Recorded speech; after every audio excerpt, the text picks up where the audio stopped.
ముసలి అనుభవంతో బాగా చెప్పావు నేస్తమా. ఇంకా ఆ జింకపిల్ల తప్పించుకునే ఛాన్సే లేదు.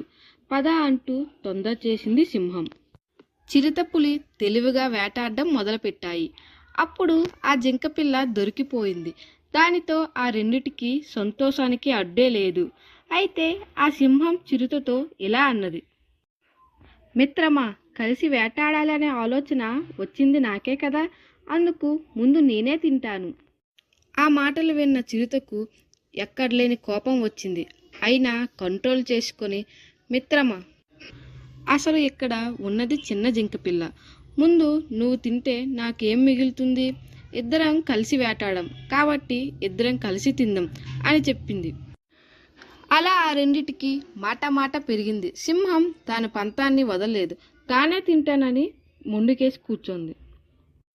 అప్పుడు చిరుతకు ఎంతో కోపం